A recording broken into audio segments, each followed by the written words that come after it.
Pardon the interruption, but I'm Mike Wilbon. Tony, the Harbaugh brothers are squaring off in the Super Bowl. Will any storyline get more tiresome than that one? Tony Kornheiser, no.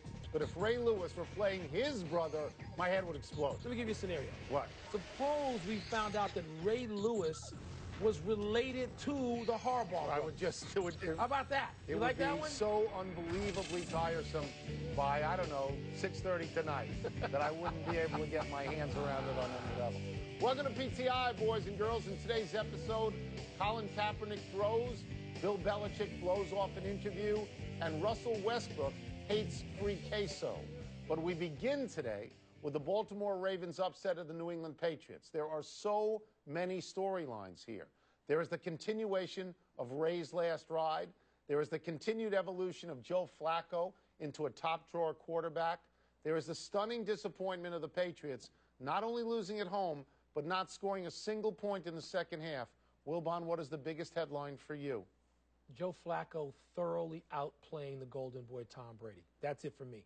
I mean, Flacco, who I was certainly critical of during the regular season because he didn't play up to the status of elite quarterback, but he has over the last 3 weeks, and no more than yesterday in New England, where you are going in there against maybe the greatest quarterback of all time. And when you need to score time and again in the second half, Flacco did it, Tony, and Brady could not, and it's the juxtaposition of those two things. I mean, I have a tendency to want to go microcosm on this and discuss the fact that Aqib Talib going out was a terrible blow to the Patriots because they couldn't guard on the outside anymore. When he joins the gunk, as we like to say, on the sideline, that really hurts the Patriots.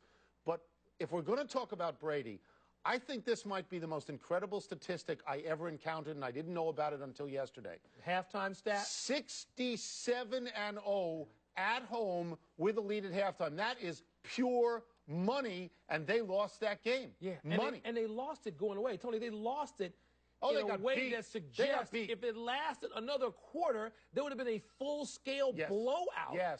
And I think that's what they could not score. I realize having Gronk up in the press box sitting next to the owner is not what you wanted. But you also had some miscues. You had a turnover where a player gets laid out.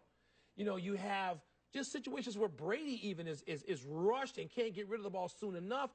They just weren't as good. Let me go to Flacco, because you brought up Flacco. We go to the glasses early on Flacco. This year so far, 8 touchdown passes and no interceptions in the playoffs. He's been great. If you count last year, it's 12-1. Money. Look, Baltimore has beaten New England 2 of the last 3 times, twice in New England, not twice in New England. They should have won the game last year. You know what? They have their number. They have their number. Baltimore's better right now. As I told you earlier going in, I thought New England was going to win the game.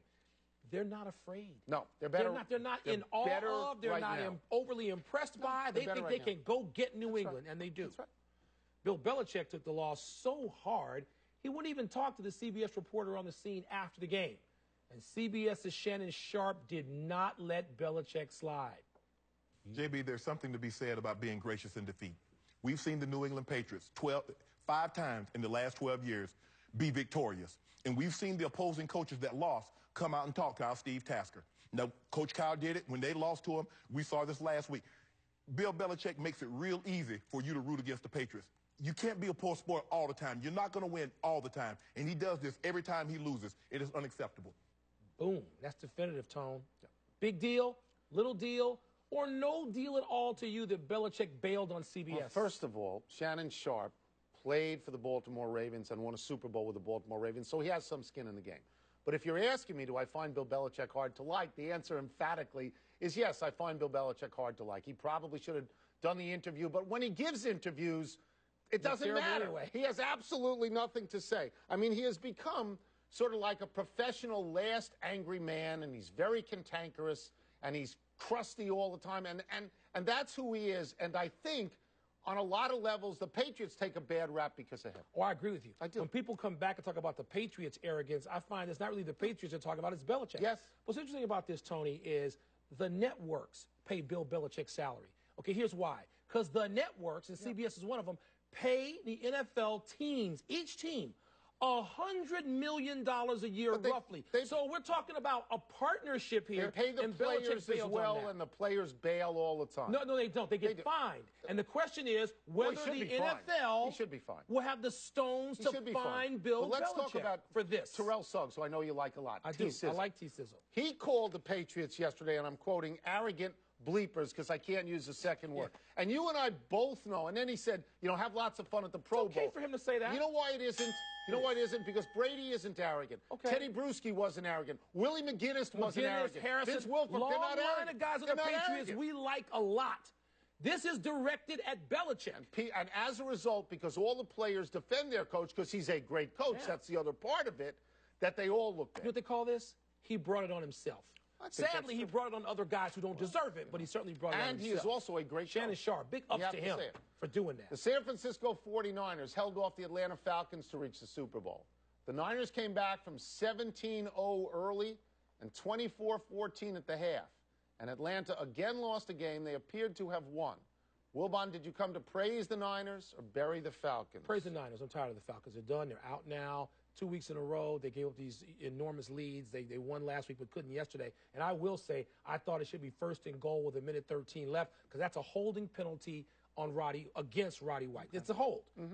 Having said that, when you have this lead at home, the 49ers played, Tony. Kaepernick, they figured it out. They figured out what they needed to do in response to a defense that was going to crowd him and take away all that any run lanes on the read option. And Kaepernick was throwing the ball around looking like Joe Montana. I want to praise the Niners. I'm going to get to Kaepernick in a second, but I want to just make one point about Atlanta. In conjunction with New England, these two home teams, these two higher-seeded teams, got no points in the second half. When is the last time in a conference championship game that both home teams got nothing in the second half? Now, let me go to Kaepernick, because we both figured Atlanta watches film. Kaepernick's not going to be able to run like he ran the week before. Okay. His passing was so good. He only completed 16 passes, but it was for 233 yards. He was going down the field. He wasn't dumping it off to the running back. That's the way Flacco passes, where you don't complete a lot, but you get a lot of yards. He's played 9 games this year. If this were baseball, he only threw 5 passes last year. If this were baseball, he'd be technically a rookie this year. And if he were a rookie this year, I love Robert Griffin, and I love Andrew Luck, I love Russell Wilson, I would vote for Kaepernick Rookie of the Year. And you can't argue against that, Tony, because here's what he has done. He now, in a 9th start, as you said, looks authoritative, can get in guys' faces and say, here's what we're going to do. And he has assumed the leadership of this team that could Jim Harbaugh have foreseen this when he named him a starter in November? He throws it at 98 miles an hour. It looks like Verlander up there. Come on. Amazing.